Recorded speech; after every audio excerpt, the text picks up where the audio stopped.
ထွေထူးတော့မဟုတ်ပါဘူးဒီကျွန်တော်တို့ software တွေကို Sketchup နဲ့ကျွန်တော်တွေ့သုံးတဲ့ဟာလေးပြောမှာနော် Sketchup နဲ့တွေ့သုံးတဲ့ဟာလေးဆိုတော့ကျွန်တော်တို့ဒီမှာကျွန်တော် survey တန်းလိုက်တယ်ဗျာနော် survey တန်းတဲ့ Excel file တစ် file ပေါ့နော် my home ဆိုတဲ့ file လေးပေါ့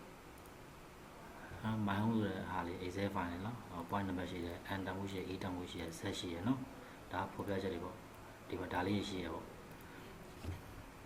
ဒီ NEZ လေးကိုကျွန်တော်ဒါ indo ပေါ့နော် indo ပုံစံနဲ့ကျွန်တော်ကတိုင်းလိုက်တယ်ပေါ့နော်point number တွေပါဖွာဒါ out indo နော်ဒါစာပြီးတိုင်းလိုက်တယ်ပေါ့ဗျာအိမ်ရဲ့အပေါ်အမြင့်တွေအောက်ခြေတွေပါတိုင်းလိုက်တယ်ဒီဟာတွေကအဲ့ဒီ data ကိုကျွန်တော်ဟိုတော့ထည့်မယ်နော် sketchup တွေကျွန်တော်တွဲထည့်ပြမယ်sketchup ကိုကျွန်တော်ဖွင့်လိုက်မယ်နော်ဟုတ်ပြီအဲ့ဒီမှာဆိုရင်မဆောက်လို့ကျွန်တော် point input လုပ်မှာပေါ့ point input လုပ်မယ်ဆိုကျွန်တော်2 bar လေးတွေကနေကျွန်တော် point input ဆိုထည့်လိုက်မယ် point input လုပ်တဲ့ဟာရောက်လာရင်နော်အဲ့ဒီမှာ file coordinate unit မှာဗာရှင်းနေသွားမယ်ဆိုရင် meter unit ကိုကျွန်တော်ယူလိုက်မယ်ကျွန်တော် meter နဲ့တိုင်းထားတာ point coordinate NEZ သွားမလား ENZ သွားမလားကျွန်တော် NEZ ပဲကျွန်တော်ယူလိုက်မယ်နော်ရပြီ import point file မှာတော့ဒီမှာ CSV only လို့ပြောတာနော် CSV file ကျွန်တော်ထည့်ပြပါနော်လက်ရှိကျွန်တော်10နဲ့တိုင်းထားပါတော့10နဲ့အရှင်းယူလာ import point file ဟုတ်ပြီ desktop မှာရွေးပြလိုက်မယ်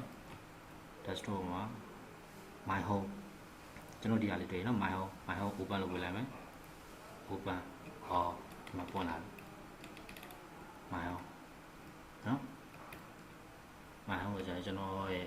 ဟို service type ကျွန်တော် point file နေရပါတယ်ဒါကျွန်တော်အခန်းကိုတိုင်းထားတာနော်အတွင်းအခန်းပါအတွင်းပိုင်းအခန်းကိုကျွန်တော်တိုင်းထားတာအဲ့ဒါလေးရပြီဆိုတော့ကျွန်တော်ဒီဘက်မှာရှိရတဲ့ဟော inspect point ဆိုတဲ့ဒီ2ပါလေးinspect point ဆိုတာလေးချက်ထောက်ကြည့်လိုက်နော် point ID တွေပါကျွန်တော်ပြောရ point 9.919 and northern eastern ဆိုပေါ်ပြပေးတယ်နော် northern eastern ဆိုပေါ်ပြပေးတယ်ဒါ point original ကြည့်တာပါနော်ဟုတ်အဲ့ဒီ point ထည့်ပြီးခါမှာဒီမှာ line work ဆိုတာလေးရှိတယ်ဒါလေးချက်နေကြတာနဲ့ okay အရင် select point ကို select ပေးမယ် point ကို select ပေးပြီးတော့မှ line work လုပ်လိုက်မယ်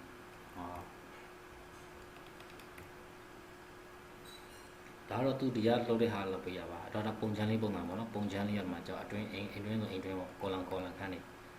ကျွန်တော်တိုင်းတာဟာလေးရ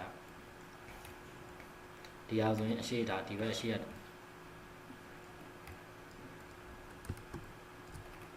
ဒီဘက်အရှိရကြတော့ဒါရအရှိကောလန်ပွိုင်းကောလန်ထောင်းနေပေါ့နော်ပွိုင်းနေဒါအိမ်ရှိကန်ရဲ့အိမ်ရှိကန်ပွိုင်းဒီကောင်အိမ်နောက်ဘေးပေါ့ဒါအိမ်နောက်ဘေးရဲ့အိမ်နောက်ဘေးဘက်ချမ်းပါပေါ့နော်တိုင်းနောက်ဘက်ချမ်းဟာလေးဟုတ်ဒါဒီလိုတော့အကျဉ်းစလို့ရရနော်လိုင်းရော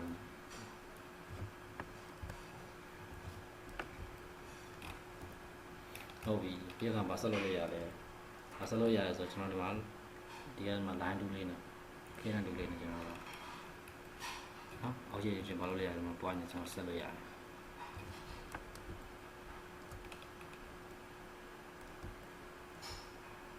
ဟုတ်ပြီဒီမှာဆက်လို့ရတယ်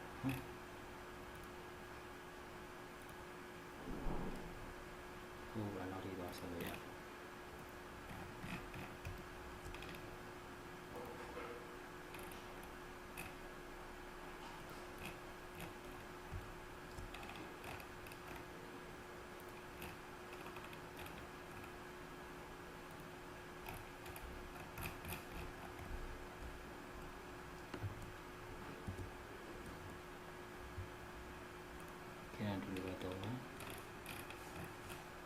အောက်ခြေကနေပေါ်လေးပါအောက်ခြေလေးပေါ်လေးရ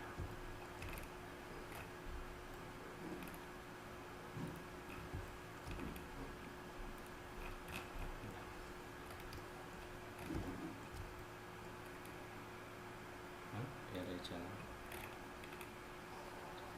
အောက်ချလာ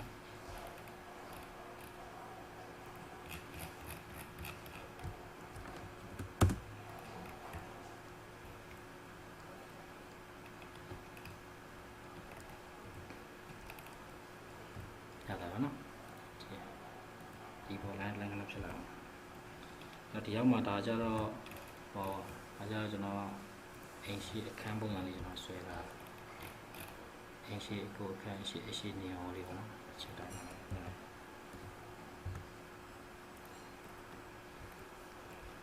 ဒါကနောက်ပေးခံ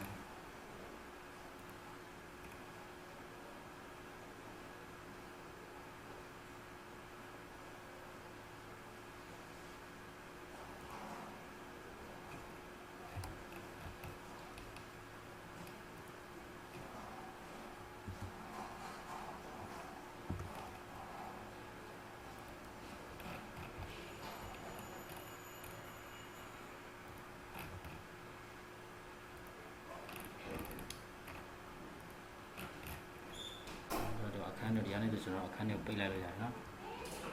အခန်းတွေပိတ်လိုက်လို့ရတယ်ဆိုတော့အခန်းပိတ်လိုက်မယ်အောက်တစ်ချက်ပိတ်လိုက်မယ်ဟောဒါကျွန်တော်အေပေါ်ကအခန်းလေးကျွန်တော်ဆွဲပြရတယ်ပြောရင်တော့ဒီကောင်လောက်ထားမယ်ဆိုရင်တော့ဘာဖြစ်နော်ဒါတော့ဘင်းတွေပေါ့နော်ဒါဘင်းဆွဲတာဒီဘင်းတွေဒါဘင်းဆွဲတာဒီကနေဒီတစ်ချက်နေလိုက်ရင်ဒါဘင်းလေးပေါ့နော်ဘင်းရဲ့ကျယ်ကြီးကျွန်တော်ဆွဲရတယ်ဘင်းတွေဆက်ချင်တယ်ဆိုဆက်လို့ရတယ်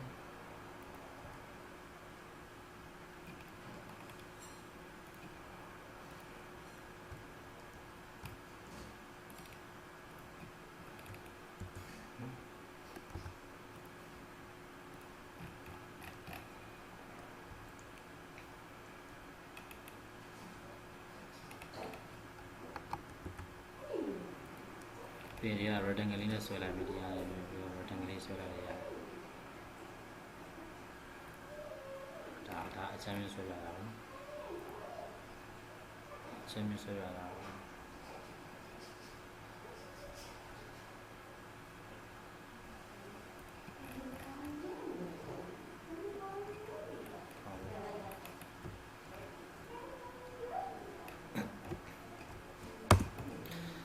အဲ့တော့ပြောချင်တာကတော့စာပေကျွန်တော်တို့ကအပြင်တိုင်းလိုက် software အဓိကပြောချင်တာပေါ့ software လေးကဒီလိုမျိုးလုပ်လို့ရဆိုတဲ့အကြောင်းလေးပေါ့နော်ကျွန်တော်တို့ laser scanner မရှိတယ် laser scanner တော့မဟုတ်ဘူးဒါပေမဲ့ကိုယ့်ကိုဒီ software အသုံးပြုပုံနော်ကိုစာပေတိုင်းလိုက်မယ် intro မှာဆို intro plan အဓိကတိုင်းမှာ intro plan ကိုပြန်ပြီးတော့ဆွဲပြလိုက်တာပေါ့နော်အဲ့ဒါပါပဲ